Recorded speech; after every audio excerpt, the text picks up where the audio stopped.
Greetings. Today is February the 19th, 2018. I'm in the backyard looking at one of the beehives that has actually made it through the winter that we have. Want to just show you guys a little bit about beehives.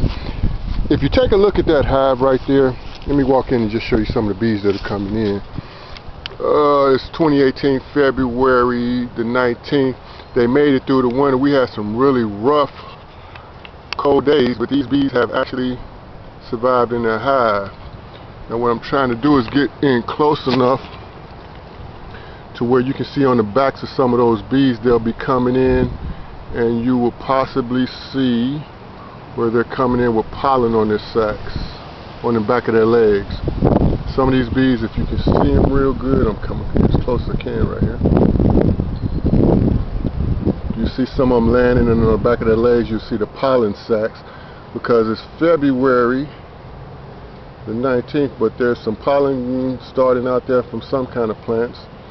And I'm wondering if they're finding actually nectar from something, or maybe some sap or something off the trees. The pollen they use as protein to make bee bread and stuff like that for the baby bees and to feed themselves. These guys are busy. I guess they know the weather may change, so if you see on the back of their legs, you see some of them, they're moving. Some of them with different colored sacs coming in. But anyway, let me back up a little bit more. Now if you imagine looking at this beehive right here, right? Just imagine a softball or a football that would be in there, but that would be the bees that are in a really close knit ball. And that's what they do in the wintertime. They gather in a ball. The bees on the inside will vibrate their wings to create heat that radiates to the outside of the ball. And the bees on the outside, when they get cold, they'll move into the center. And during the winter, the bees will just move around inside their hive from side to side in a methodical way and consume the honey and the pollen that they've stored in there. So they're coming out of the winter right now, and the bees are coming out.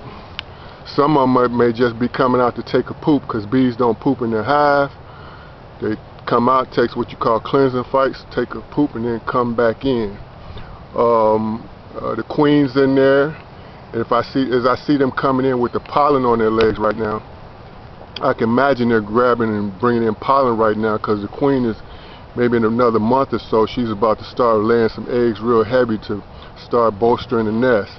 What's good about this hive is that they have made it through the winter, which means I've got a really strong and experienced bunch of bees in here that if I'm skilled enough, I can take and make more bees from the queen that's in here and put them in different hives to make a strong colony.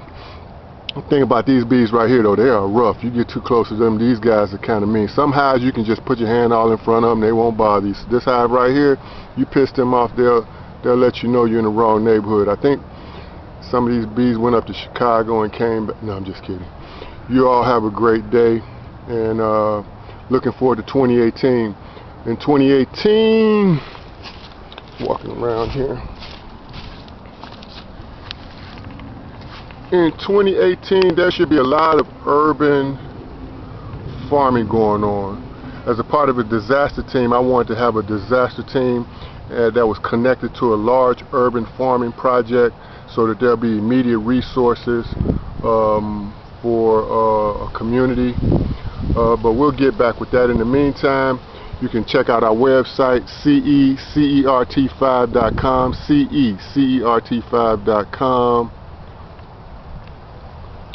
You can check out our Facebook, CECERT 5, CECERT 5 on Facebook. Come back around here where you can kind of get a better look at the way that's coming in. And that'll be pretty much it. Peace.